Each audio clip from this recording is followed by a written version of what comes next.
pretty sure you're not dyslexic and already read the title, and you know exactly what this video is about. And I'm going to try not to make this your stereotypical, oh, ad blocker's bad, you're killing the internet, you're hurting content creators, yada yada video. I'm going to try to provide you with a bunch of information and knowledge and just, let you come up with your own opinion. And one of the first things I want to mention in this video is ad blocker is in fact legal. They're taken to court in Germany, and the judge determined that it's the viewer's right to determine what they want to see on their page. If they don't want an ad, they have a right to block it. They won the lawsuit, and obviously because of the rule of precedent, if one court determines that it's legal, then other companies can't take them to court over the same matter. So pretty much ad blocker is legal, and I don't think many people actually knew about that lawsuit, but it is legal, and I thought I'd start off with that. So once it was deemed legal, one of the first things Google did was they paid them $887 million to be exempt from ad blocker, because obviously Google makes $6 billion annually from ads, so they paid, just under $1 billion to be exempt from ad blocker. They didn't want that to make a dent in their earnings, and that is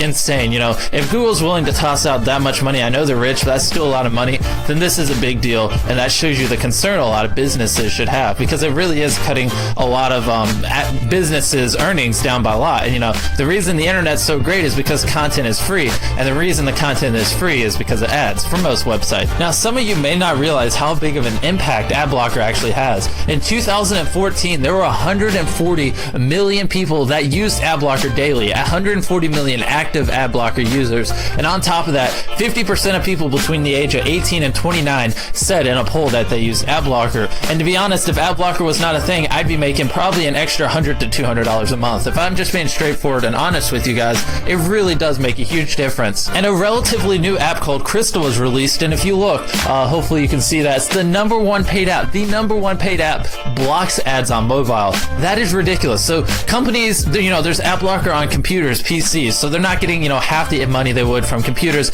and now they're not getting money from mobile because this is the #1 paid app. Millions upon millions of people have it. This is ridiculous. This is going to make a huge dent in people's earnings from ad revenue. I mean, I'm not just talking about YouTube here. I'm talking about any company. Companies that 5 years ago used to make $1 million off of ads, they're probably making $300,000 to $400,000 off of ads. So it's really affecting a lot of people. And you may not think it's a big deal, but this is going to make a dent in a lot of people's paychecks. Like, it really has a huge impact on people. And I hate to be super negative like this, but 100 million plus people are blocking ads on PC. On top of that, the highest paid app is an ad blocker on mobile, and millions of people are blocking ads on that. It's really just putting a lot of people out of jobs. People make a living off this type of stuff, and by blocking it just so it's more convenient for us, we're really screwing over a lot of people. If we're just being honest, I know that's not what you want to hear. I know ad blocker is convenient, it'll make your page load faster and all, but it really just, it affects people's jobs. It's putting people out of jobs, if we're just being frank. Now, obviously, because I'm a content creator, I'm going to be against ad blocker, but I am going to shed some light on it. And it says if you have this ad blocker for mobile, Crystal, that your Safari pages will load 4 times faster, and you'll save 50% on your data plan. And myself personally, I search stuff in my car all the time, and if this saves me 50% on my data plan, I mean, I might even consider paying that $1 for it, because I don't know, like, it sucks that it blocks ads and that it hurts people's income, but at the same time, you're saving 50% on your data plan according to this, and we all know people lie. It's probably like only 30 to 40%, and then it'll also make your pages load 4 times faster. So I'm not gonna sit here and condescend to you if you use ad blocker. I understand why you use it, and as long as it's a thing, hundreds of millions of people are gonna use it. I'm just saying, maybe whitelist YouTube, or maybe a person you really enjoy on YouTube, watch a couple ads, do something, I don't know. Ad blocker sucks, okay? It sucks.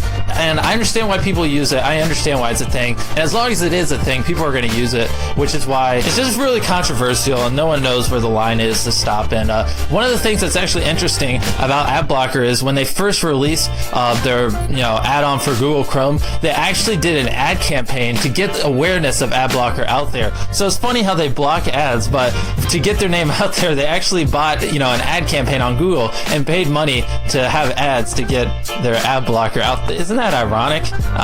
You'd wonder too why Google would ever advertise that. How Google would advertise something that would end up costing them $887 million. It's pretty ridiculous, but that's the video. Obviously, like I said, I'm a content creator. I'm against ad blocker, but I understand why you use it, and I don't use it, but I completely understand why you do use it. If there's no way to stop it or put an end to it, people are always going to use it, and it's just a fact. So that's pretty much the video, and meth equals death.